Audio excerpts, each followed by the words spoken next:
Alright, howdy folks, welcome back to the Broken Arrow demo. In today's video, I want to showcase and talk about what sets Broken Arrow apart from similar games such as Wargame, WARNO, Steal the Vision, where you use a point system to build a deck of units, or I guess technically cards, and then deploy those onto the battlefield. And it's this arsenal menu that I think is the main difference between this game and the games I just mentioned. Because let's, for example, take this Humvee LRAS-3. This is a designator recon unit. Now, this is a 50-point unit. We have a whole bunch of statistics here. I've gone over this in the previous video, and it's not really what I'm trying to showcase in this video. What I'm trying to showcase is this. You can upgrade units, or technically you can also downgrade them, to be either better or worse equipped for certain situations. However, adding the frag armor kit will cost you 10 points. So let's say you have 10 of these units. Calling all 10 of them in would cost 500 points in battle. However, upgrading them with the frag armor kit now means that calling all 10 of them in will cost 600 points. You can also upgrade the weapon. So for 20 points, we can get the 240 to either become a 50 cal or a Mark 19 automatic grenade launcher. Now, this is not just for vehicles, and this is obviously a very small specific truck. We can go to air and grab the F-18, and now we can decide the fuselage, the pylons in every position. And you got to keep in mind is very much a work in progress. Actually, there's pretty much bad lag here whenever you go into the aircraft hangar, but you can decide pretty much War Thunder style what weapons you want to bring in what sort of configuration, in what payload. Now, a tip before we jump back into this arsenal: if you are trying to play the demo some more like myself, you should, and really should, turn post-processing to low. I've noticed a huge increase in frames, and honestly, it's a demo. I didn't think this is going to be at all representative of the finished game, but it's nice to play the game at like 60 plus FPS versus having like a mid 40s, at least for me. And I think the AC-130U Spooky 2 has to be on top of the list for a lot of people when it comes to interesting units. We saw Wargame kind of shy away, understandably, from ever adding an AC-130 because there isn't really a good analog on any country but the US for this vehicle, and I'm pretty sure that the 130 is really mostly used in not peer-to-peer combat, so this would not be used against China or Russia, mostly used against insurgents, or I guess units without any air defenses, because these are pretty defenseless when it comes to dealing with enemy aircraft or even any sort of sophisticated anti-air systems, as far as I've ever been told. And it has all of its equipment. I cannot wait to at least deploy this and see how it works.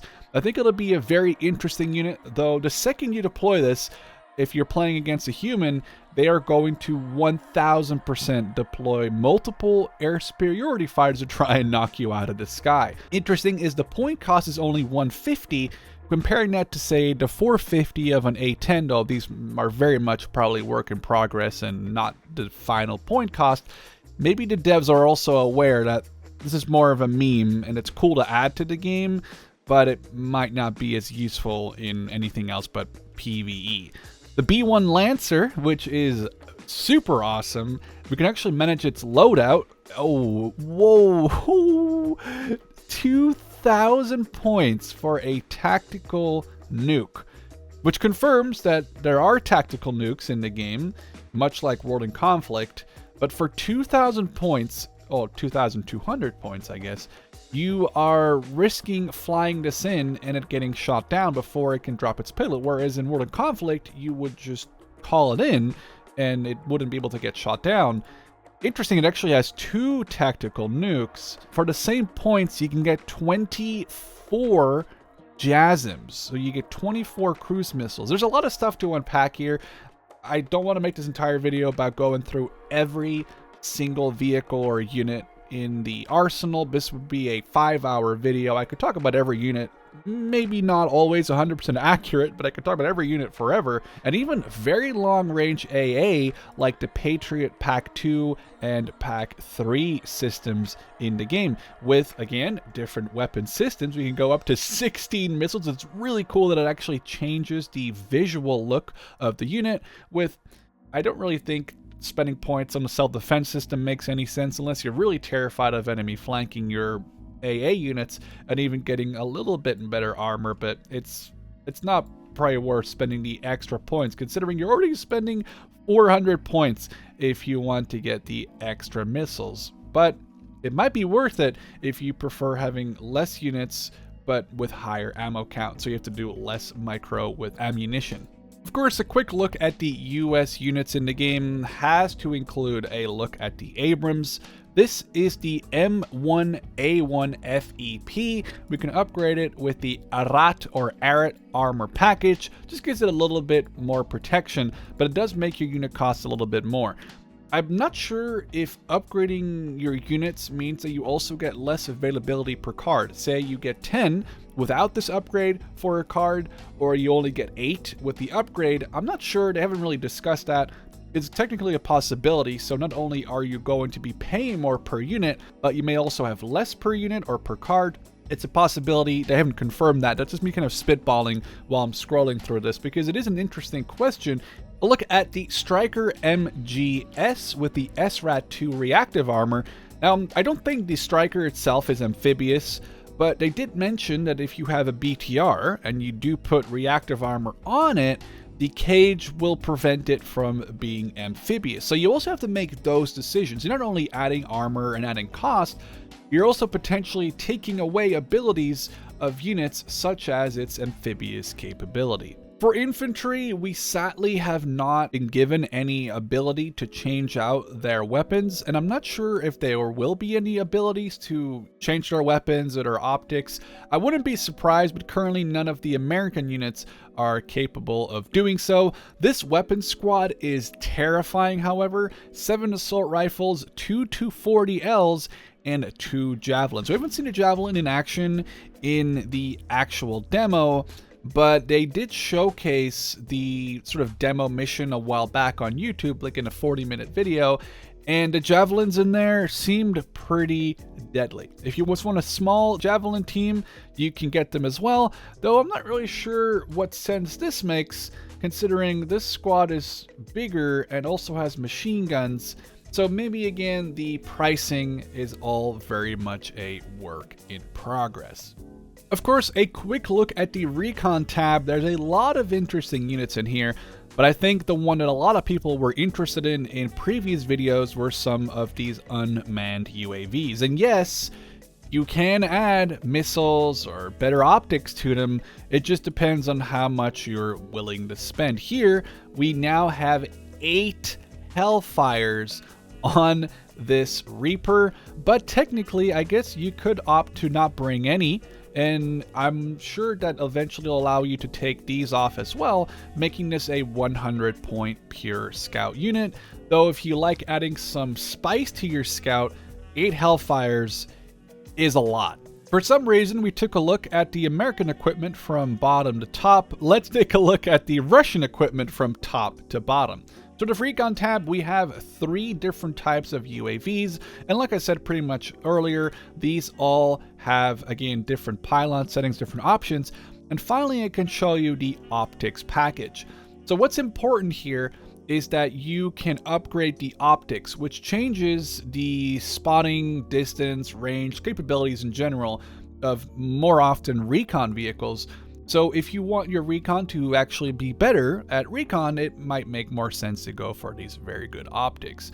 We can give it Cornet, Vikir, or even small bombs, and this obviously goes for both of the pylon settings. So you can make this unit your own. This is what I think is very interesting. If you're facing someone in a PvP, you have no clue whether his Orion drone is going to be completely naked, so to say, or is going to be completely loaded out with bombs, Vikirs, Cornets, and I think that'll make for an interesting dynamic between players, at least initially, when you don't know if their units are cheap, but he doesn't have a lot of upgrades, or they are more expensive, but they're also a lot more deadly.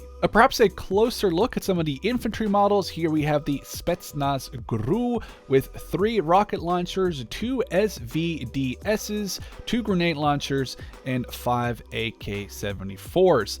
But it's cool to see that I actually think they've done a pretty good job on their infantry models. They look pretty realistic, especially their icons. WARNO just felt a little weird. I think they're reworking some of their infantry models, especially the icons, but I really like this sort of realistic sort of command and conquer thing they went for versus what WARNO did, where it was just a little cartoony, perhaps, the unit icons.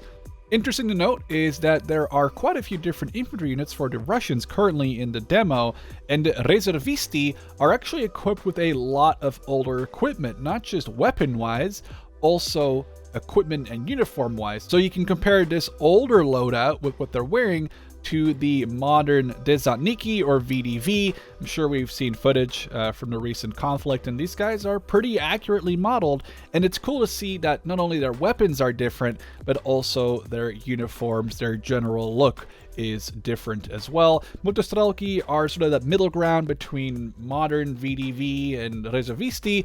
Then for the T-72B3, we can actually decide to upgrade its engine, giving it a 5 km/h more speed.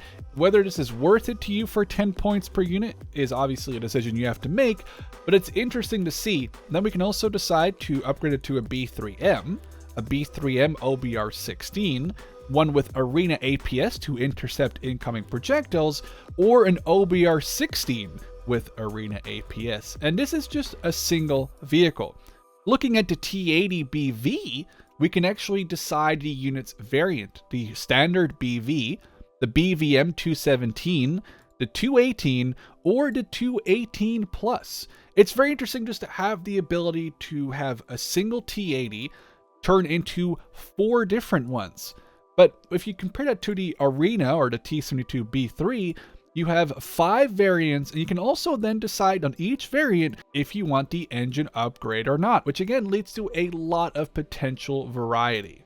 It's interesting to see that we can also edit the Mi-8 MTV to be a lot more expensive than its current 30 points, which again seems very low, up to 90 points with 23mm side-mounted cannons, rockets, rocket pods, autocannon pods, or just rocket pods that's cheap or as expensive as you want it to be, which obviously will just determine if you're going to be using this aggressively or if you decide to just bring it in purely for transport.